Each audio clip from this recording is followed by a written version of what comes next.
आप सभी को प्रभु यीशु मसीह के मधुर पवित्र नाम से जय मसीह की। चिंता क्या है? चिंता से हर कोई परिचित है।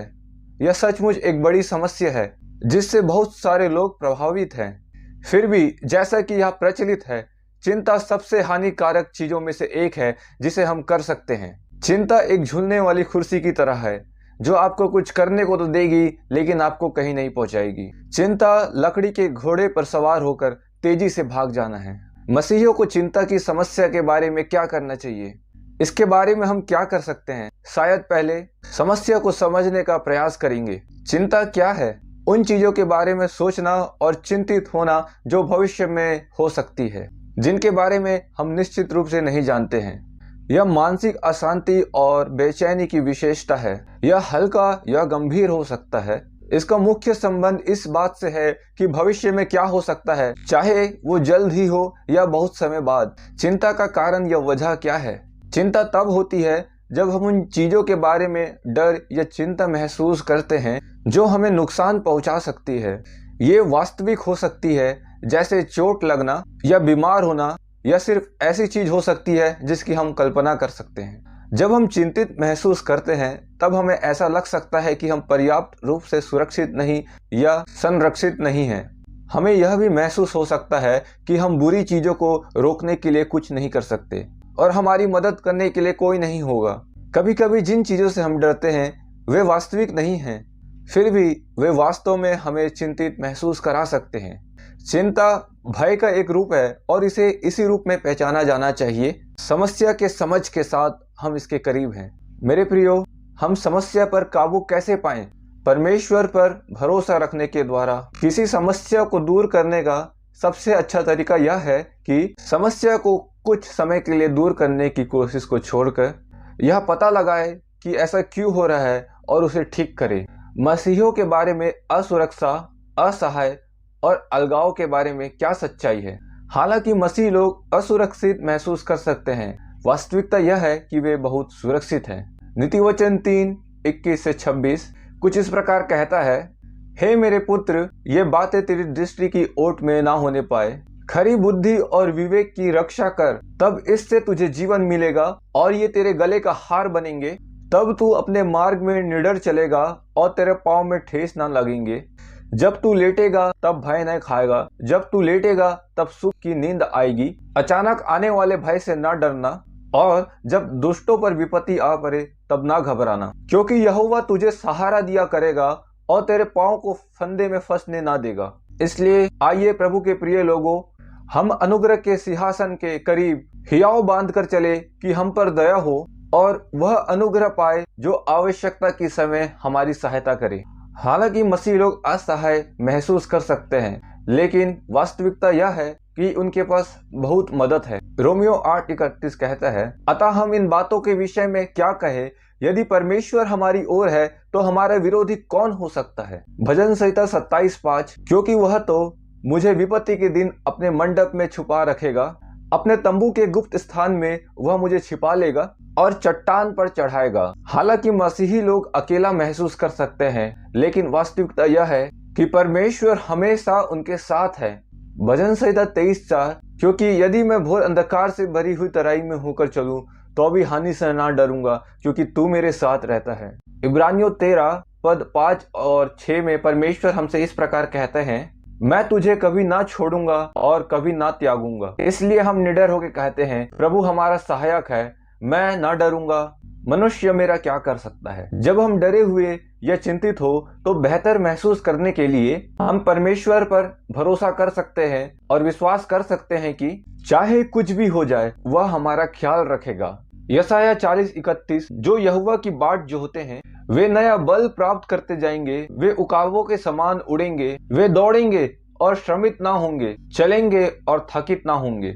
संत पौलुस कहते हैं, जो मुझे सामर्थ्य देता है मैं उसमें सब कुछ कर सकता हूँ। मेरे प्रियो, जब यहोशू मूसा के स्थान पर उनका अगुवा बना, तब मूसा ने यहोशू को सामने बुलाकर सब इजरायलियों के सामने कहा, तू हियाव बांध और दृढ़ हो जा, क्योंकि इन लोगों के संग उस देश में जिसे यहोवा ने इनके पूर्वजों के साथ शपथ खाकर देने को कहा था, तू जाएगा और तू इनको उसका अधिकारी कर देगा। मेरे प्रियो, मूसा और परमेश्वर का जो रिश्ता था वह बहुत ही मजबूत था। व्यवस्था विवरण 31:8 यहाँ पर मूसा यहोशू को परमेश्वर का सच्चाई प्रकट कर रहा है। उसमें लिखा है, और तेरे आगे आगे चलने वाला यहोवा है, वह तेरे संग रहेगा और ना तुझे धोखा देगा और ना छोड़ देगा, इसलिए मत डर और तेरा मन कच्चा ना हो।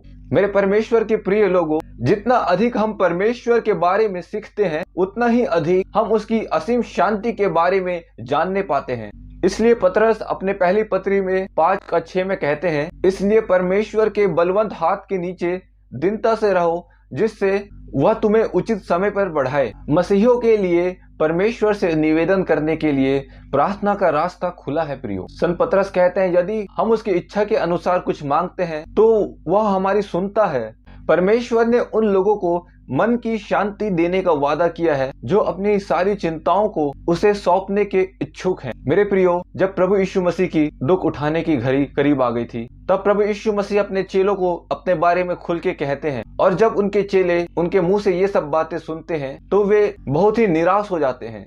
उस समय प्रभु यीशु मसीह उन्हें किस प्रकार शांति देते हैं, जिसे हम देखेंगे यूहन्ना रचित सुसमाचार 16 और उसका 33। मैंने ये बातें तुम्हें इसलिए कही है कि तुम्हें मुझ में शांति मिले। संसार में तुम्हें क्लेश होगा, परंतु ढाढ़स बांधो, मैंने संसार को जीत लिया है। इसलिए मेरे प्रिय लोगों, हम जयवंत से बढ़कर हैं। इसलिए हमें किसी भी बात की चिंता नहीं करना है और हर एक बात में हमारे निवेदन, प्रार्थना और विनती के द्वारा धन्यवाद के साथ परमेश्वर के सम्मुख उपस्थित किए जाएं। तब परमेश्वर की शांति जो सारे समझ से परे है, हमारे हृदय और हमारे विचारों को मसीह यीशु में सुरक्षित रखेगी। इसलिए जो परमेश्वर की इच्छा के अनुसार दुख उठाते हैं, वे भलाई करते हुए अपने अपने प्राण को विश्वास योग्य सृजनहार के हाथ में सौंप दें। आइए प्रभु के प्रिय लोगों, हम अपने जीवन में इन प्रैक्टिकल कदमों को उठाएं, जिसमें से पहला कदम यह है, बाइबल पढ़ें। अपने आप को परमेश्वर की सुरक्षा के लिए समर्पित करने के लिए आवश्यक है कि हम परमेश्वर के प्रति अपने ज्ञान और प्रेम को बढ़ाएं। इस प्रकार सबसे महत्वपूर्ण बात जो हम कर सकते हैं वो है बाइबल का अध्ययन करना, प्रार्थना करना और अपने वफादार लोगों से किए गए परमेश्वर के वादों पर ध्यान देना। रोमियो 15:4 कहते हैं, जितनी बातें पहले से लिखी गई है वे हमारी ही शिक्षा के लिए लिखी गई है कि हम धीरज और पवित्र शास्त्र के प्रोत्साहन द्वारा आशा रखें। प्रियो, दूसरा प्रैक्टिकल कदम यह है कि वास्तविक बने।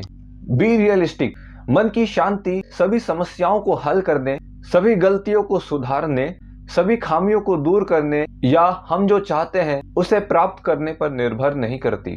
सबोपदेशक 8 उसका 16 और 17 कहता है, जब मैंने बुद्धि प्राप्त करने और सब काम देखने जो पृथ्वी पर किए जाते हैं अपना मन लगाया कि कैसे मनुष्य रात दिन जागते रहते हैं, तब मैंने परमेश्वर का सारा काम देखा जो सूर्य के नीचे किया जाता है। उसकी थाह मनुष्य नहीं पा सकता। चाहे मनुष्य उसकी खोज में कितना भी परिश्रम करे तो भी उसको ना जान पाएगा, और यदि बुद्धिमान कहे भी कि मैं उसे समझूंगा तो भी वह उसे ना जान पाएगा। कुछ चीजें नहीं बदलेगी और हमें इसे स्वीकार करने के लिए पर्याप्त वास्तविक होने की आवश्यकता है। कुछ ऐसी समस्याएं हैं जिनका कोई समाधान नहीं है। कुछ ऐसी परिस्थितियां होती है जिससे सिंपली हमें वहां से गुजरना ही पड़ता है। बुद्धिमान होने की कला यह जानने की कला है कि क्या अनदेखा करना है।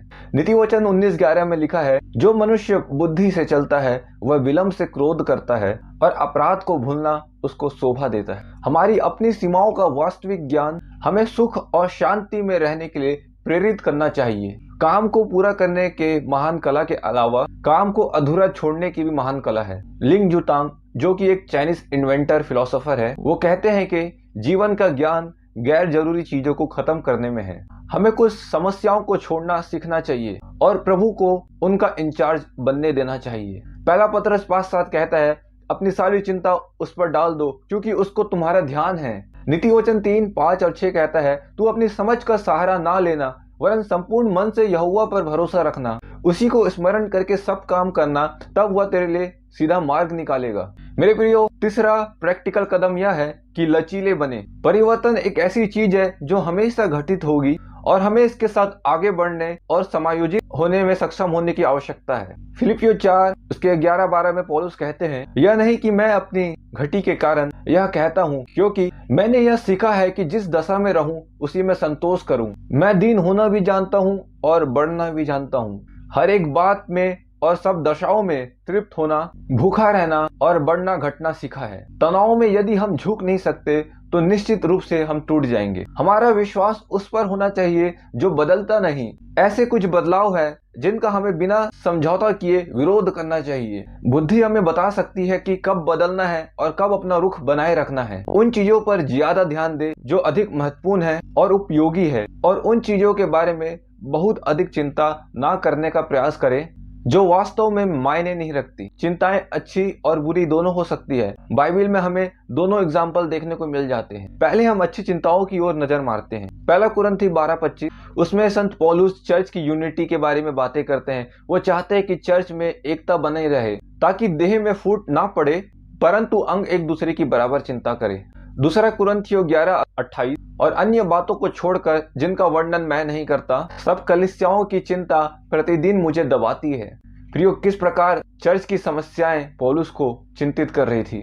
फिलिपियो 2:20, क्योंकि मेरे पास ऐसे स्वभाव का कोई नहीं जो शुद्ध मन से तुम्हारी चिंता करे। मेरे प्रियो, ये चिंताएं बहुत अच्छी होती है, परमेश्वर के राज्य की उन्नति की चिंता, जो हमें सच में करना चाहिए। लेकिन और भी ऐसी चिंताएं जीवन में हैं। जब प्रभु यीशु मसीह ने बीज बोने वाला का दृष्टांत दिया, जिसमें कुछ बीज झाड़ियों के बीच में गिरे और झाड़ियों ने बढ़कर उन्हें दबा दिया, उसका अनुवाद मत्ती 13:22 में हमें देखने को मिलते हैं, जिसमें प्रभु यीशु मसीह कहते हैं, जो झाड़ियों में गिरा गया यह वह है जो वचन को सुनता है, पर इस संसार की चिंता और धन का धोखा वचन को दबाता है और वह फल नहीं लाता।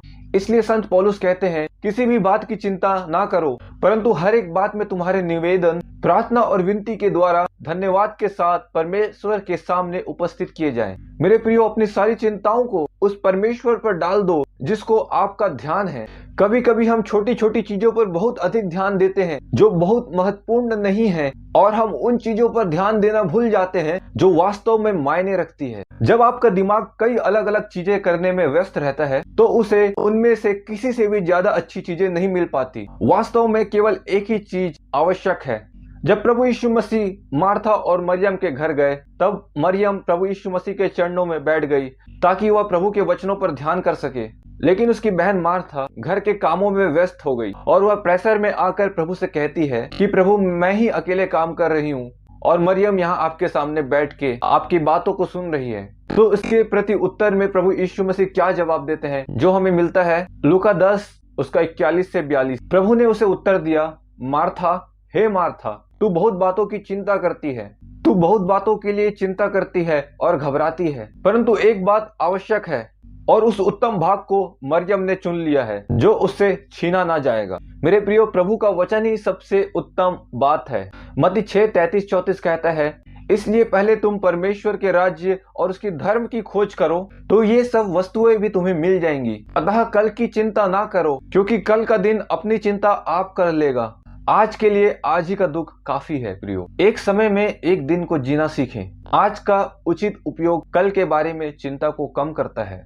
चिंता करने से कल की चिंताएं और दुख दूर नहीं होते।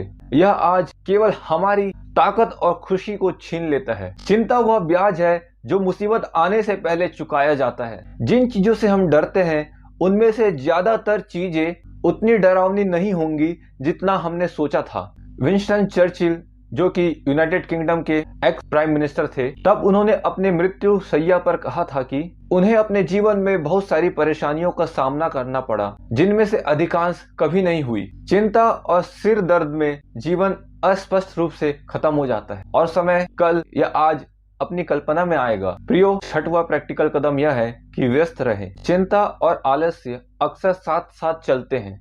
निराशा आलस्य का ही एक रूप है। वह व्यक्ति बहुत भाग्यशाली होता है जो दिन में हमेशा व्यस्त रहता है और अपनी चिंताओं के बारे में सोच नहीं पाता है और रात में चिंतित होने के लिए बहुत थक जाता है। यहाँ तक कि जब चीजें बहुत कठिन होती है तब भी हम बहुत कुछ अच्छा कर सकते हैं। यदि हम इस बारे में चिंता करना बंद कर दें कि हम क्या नहीं कर सकते और इस पर ध्यान केंद्रित करें कि हम क्या कर सकते हैं, संदेह और भय में समय बर्बाद ना करें, जो काम हाथ में है उस पर ध्यान केंद्रित करें और विश्वास रखें कि इसे अच्छी तरह से करने से आपको भविष्य के लिए तैयार रहने में मदद मिलेगी। जीवन में हमारा महत्वपूर्ण काम उन चीजों पर ध्यान केंद्रित करना नहीं है जो बहुत दूर और धुंधला है और जिन्हें देखना बहुत कठिन है, बल्कि उन चीजों पर ध्यान केंद्रित करना है जो हमारे सामने है और समझने में आसान है। शांति महसूस करने का सबसे अच्छा तरीका यह जानना है कि हमने पूरी कोशिश की है और हमारा विवेक स्पष्ट है। यह एक बेहद मजबूत दवा है और वास्तव में आरामदायक तकिया रखने जैसा है। 7वां प्रैक्टिकल कदम है संतोष रहना सीखे। यह सीख जो पौलुस ने भी अपने जीवन में सीखा। फिलिपियो 4:11-13 पौलुस कहते हैं, यह नहीं कि मैं अपनी घटी के कारण यह कहता हूँ, क्योंकि मैंने यह सीखा है कि जिस दशा में हूँ उसी में संतोष करूँ। मैं दीन होना भी जानता हूँ और बढ़ना भी जानता हूँ, और हर एक बात और सब दशाओं में मैंने तृप्त होना, भूखा रहना और बढ़ना घटना सीखा है। जो मुझे सामर्थ्य देता है उसमें मैं सब कुछ कर सकता हूँ। हमें प्रभु में आनंदित होने की आवश्यकता है। जो हम कर सकते हैं वह यह है कि हम लगातार अपनी आशीषों को गिने। पौलुस कहते हैं, प्रभु में सदा आनंदित रहो, किसी भी बात की चिंता मत करो, ताकि हर एक बात में तुम्हारे निवेदन, प्रार्थना और विनती के द्वारा धन्यवाद के साथ परमेश्वर के सम्मुख उपस्थित किए जाएं। मसीहियों को सबसे गहरे बादल में आशा की किरण देखने में सक्षम होना चाहिए। असंतुष्ट मसीही व्यक्ति चिंता के कारण अपनी आत्मा को खो सकता है। मेरे प्रियो, संतोष सहित भक्ति ही बड़ी कमाई है, क्योंकि ना हम जगत में कुछ लाए हैं और ना जगत से कुछ ले जा सकते हैं। यदि हमारे पास खाने और पहनने के हो तो इन्हीं पर संतोष करना चाहिए। चिंता अक्सर किसी चीज के कम होने के बजाय उस चीज के बहुत अधिक बढ़ जाने से आती है। सबकदेशक 5:12 कहता है, परिश्रम करने वाला चाहे थोड़ा खाए या बहुत खाए तो भी उसकी नींद सुखदायी होती है, परंतु धनी का धन बढ़ने के कारण उसको नींद नहीं आती। हमारा धन इस बात पर निर्भर नहीं करता है कि हमारे पास क्या है, बल्कि इस बात पर निर्भर करता है कि उसके बिना हम क्या कर सकते हैं। जब कोई समस्या हमारे भीतर चिंता पैदा करती है तो सबसे अच्छी बात यह है कि हम चिंता को 2 चीजों में स्नान करा दे, परमेश्वर के प्रति हमारी भक्ति और धन्यवाद के शब्द। मसीहियों को चिंता से निपटने के साधन दिए गए हैं। शांति जो प्रार्थना से आती है, परमेश्वर पर विश्वास करने से आत्मविश्वास का आश्वासन। जब भी असुरक्षा, असहाय और अलगाव की भावनाएं चिंता उत्पन्न करती है, तब परमेश्वर पर भरोसा रखने पर ध्यान दे। बाइबल पढ़े, वास्तविक बने, लचीले बने, अच्छी चिंताओं पर ध्यान दे, अनावश्यक चीजों को कम करे, एक दिन में एक दिन को जीना सीखे, व्यस्त रहे और संतोष रहना सीखे। मेरे प्रियो, आज के वचन के द्वारा प्रभु आप सभी को बहुतायत से आशीष प्रदान करे। आप सभी को प्रभु यीशु मसीह के नाम से जय मसीह की।